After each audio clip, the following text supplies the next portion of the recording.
cuestionaba la credibilidad de su hijo. Ojalá que este intercambio entre Carmen Aristegui y Rafael Loret de Mola es de cuando Carmen estaba en MBS Radio y cuando Rafael Loret de Mola todavía no llegaba a formar parte de, obviamente por los tiempos, del consejo directivo de Frena, junto a Pedro Ferriz de Con y a Gilberto Lozano, antes de que se deschavetara, pues. Pero esta Carmen Aristegui, la crítica, es la que hoy asume o da vuelo a esta investigación como si la fuente fuera confiable. Y este señor, Rafael Loret de Mola, el que en su momento cuestionaba la credibilidad y la capacidad periodística de su hijo, hoy dice que López Obrador es un maldito, que el culpable es López Obrador, que tiene saña directa contra el pobrecito de su chamaco. Nótese mi sarcasmo. Creo que es revelador, antes de ir con Jaime Hernández, que ya está listo para hablar sin censura, el maestro Jaime Hernández, y en unos minutos también se incorporará el maestro Daniel Marmolejo. Creo que es importante ver cómo han pasado los años, las vueltas que dio la vida. Una Carmen Aristegui que ya no es esta Carmen Aristegui, y un Loretote que ya no es el que hoy despotrica y levanta calumnias contra el presidente Andrés Manuel López Obrador, diciendo, entre otras cosas, que López Obrador negoció con Televisa por $1,000 millones de pesos en publicidad oficial la salida de su hijito, Loretito, los montajes de Televisa, sin mostrar un solo documento. Por eso es tan importante esto que destacan las benditas redes sociales. Préstele atención, por favor, téngame paciencia, porque entenderemos tal vez muchas cosas o cuestionaremos muchas más de lo que estamos viendo y escuchando hoy en pleno 2022. Como obligadísimo es para mí, Rafael, decirte que hay un periodista que se llama Carlos Loret de Mola, que algo has de saber de él, y que escribió en el Universal un texto importante. Estoy segura, lo revisaste el 9 de junio, ayer mismo. Carlos, en sus historias de reportero, habla del documento secreto de Sabines en Los Pinos. Y si nos hiciera falta algo para sostener que, independientemente de la materia prima de las investigaciones judiciales y de lo que acabas de decir, hay un alto componente político en todo esto. Persecución, o la palabra que queramos, es ya interpretable. Pero dice Carlos que hay una hoja tamaño carta, blanca, escrita en computadora, ocupando todo el espacio de la cuartilla, impresión de letras en negro, sin firma ni membrete. Sería un anónimo desdeñable, salvo porque fue llevado a Los Pinos por un alto emisario del gobierno chiapaneco. El título del documento, Pablo Salazar Mendiguchía es un peligro para la gobernabilidad de Chiapas. En mayúsculas, arranca enlistando acusaciones, que el exmandatario chiapaneco, primero priista, luego gobernador de la Alianza PAN-PRD, financió recientemente con 22 millones de pesos el movimiento de Andrés Manuel López Obrador a cambio de una senaduría por el Partido del Trabajo, que la operación la realizó con el dirigente petista Alberto Anaya, que impulsa la candidatura del priista José Antonio Aguilar Bodegas al gobierno de Chiapas, que patrocina movimientos subversivos afines al EZ con recursos que obtiene del extranjero y trabajando para un despacho local traficando influencias. Dice que Salazar es responsable de lavado de dinero, peculado, malversación de fondos y tratos con personajes tachados de delincuentes. El documento, dice Carlos Loret de Mola, el documento del gobierno del paradójicamente perredista y calderonista Juan Sabines no aporta prueba alguna de todo lo que endilga al antecesor, ni remite a ningún expediente ministerial o sentencia judicial. Normalmente este tipo de hojas resumen que sirven de minuta de juntas o de síntesis de peticiones que por la gravedad de su contenido suelen no firmarse, no se caracterizan por portar este tipo de datos, dice Carlos Loret en este texto de Historias de Reportero. En pocas palabras, argumenta que Pablo Salazar Mendiguchía es un peligro para Chiapas. Y en la conclusión, Rafael, escribe Carlos, en la conclusión pide al gobierno federal una de dos: apoyo para arrestarlo por cualquiera de las acusaciones en su contra que enumera con soltura. Incluso señala se puede echar mano del presunto desvío de 11,000 millones de pesos destinados a la reconstrucción tras el huracán Stan, o que el general secretario de la Defensa, o que el secretario general de la Defensa, o que el general secretario de Defensa Nacional lo invita a salir del país por los próximos 18 meses. Y tal es la última línea de este documento secreto de Sabines en Los Pinos, como firma su columna Carlos Loret. El arresto o el exilio. El documento llegó a Los Pinos hace unos días, no dice cuántos, hace unos días, antier en el aeropuerto de Cancún, bueno, la fecha en que se dio la captura. Fue detenido por policías ministeriales de Chiapas el exgobernador Pablo Salazar Mendiguchía.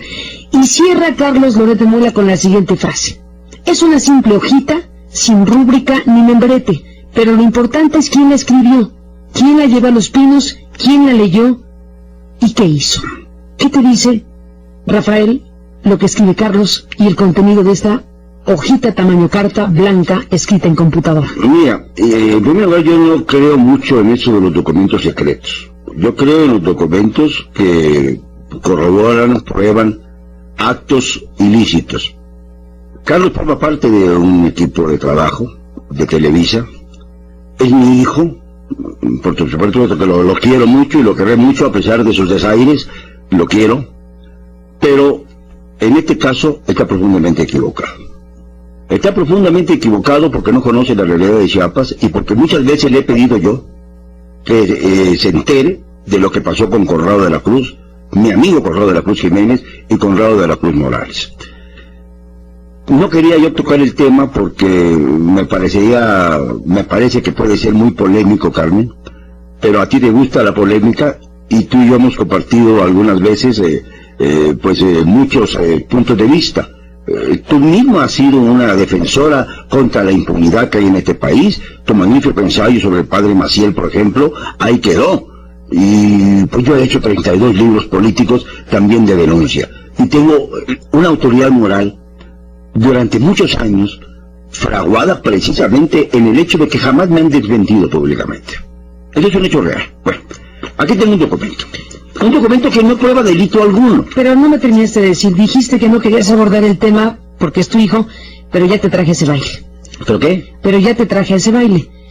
Ese documento, tú dices, no creo en los documentos secretos, pero aquí está la afirmación de que existe un documento que se entregó a Los Pinos y que efectivamente, como dice Carlos, aunque sea una simple hojita, lo importante es quién la escribió, quién la llevó a Los Pinos, quién la leyó y qué hizo. Y aquí habla, Carlos, de que la entregó un emisario del gobierno chiapaneco. O sea, Sabines le llevó a Los Pinos estas acusaciones días antes de la captura. ¿Hay o no aquí un componente político? Yo formé al autor de esta columna. Y como formador que soy de este joven que tantos motivos de orgullo me ha dado a través de su vida, yo le preguntaría, ¿cómo supo él de ese documento secreto? ¿Quién se lo llevó? ¿Por qué se lo llevaron? ¿En dónde está el vínculo entre Carlos y el documento secreto? ¿Para qué sirve ese documento secreto? Y si lo tiene copia, ¿por qué no exhibió la copia misma del documento secreto? A ver. Es muy fácil decir, existe un documento secreto, hay que probarlo. ¿Dudas de la existencia del documento? No, yo no dudo de yo le pido a Carlos que exhiba ese documento, para que yo pueda entonces exhibir este documento que tengo en las manos y que ya te mostré hace un momento. ¿Y qué es un eso? Documento en donde se ve claramente el vínculo afectivo que tenía Pablo Salazar Mendiguchía con algunos elementos de Televisa. Por ejemplo, aquí en esto tengo una copia de la escritura que llegó a mis manos, en donde la señora doña Adela Micha Saga, muy conocida periodista, por su propio derecho,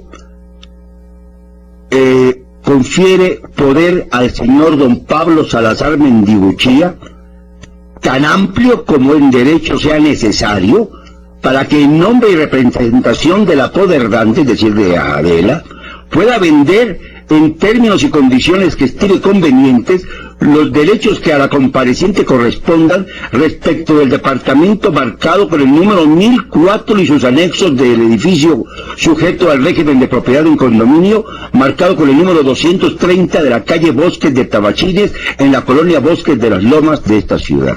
Esto no es un delito. No estamos hablando de delito alguno que haya cometido ni Adela ni Pablo.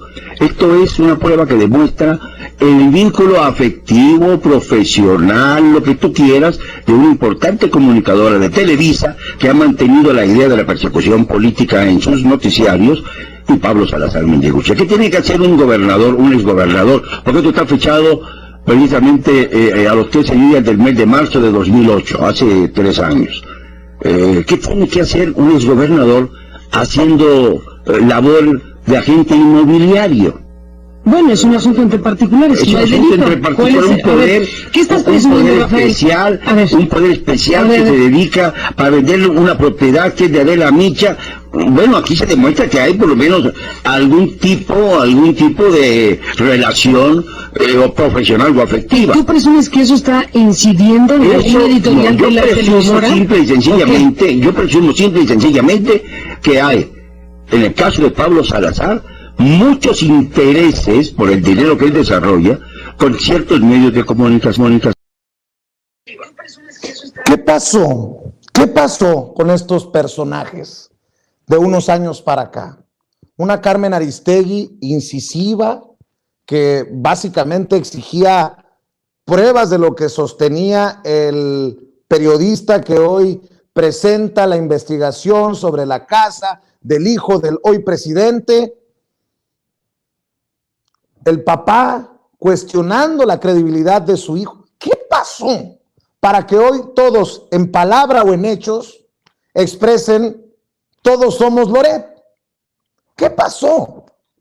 Y creo que más allá del caso, que es un caso de hace muchos años, muestra a dos personajes que se han dejado guiar, es mi percepción, por filias, fobias, no sé si por conveniencia o incluso hasta por odio al hoy presidente Andrés Manuel López Obrador para concatenarse con el personaje que cuestionaban en ese momento y que hoy pareciera ser el Julián Assange mexicano, el revolucionario periodista Ricardo Flores Magón de nuestros días. Perdóneme usted, pero para mí hace mucho sentido rescatar estos audios, estos intercambios, porque esos ya no son los de hoy. Esos dos personajes ya no son los de hoy. El que sigue siendo el mismo, el que sigue sin hacerle caso a su papá, es Carlos Loret de Mola. Y aquí sí, no lo dice Vicente Serrano, no lo dice el conductor de Sin Censura, lo está escuchando de la mujer Carmen Aristegui que cuestionaba y del papá que exhibía a su hijo falto de honestidad. Entonces, ¿qué cambió? Nada más lo dejo sobre la mesa. A lo mejor soy muy mal pensado, soy muy exagerado. Déjeme saludar para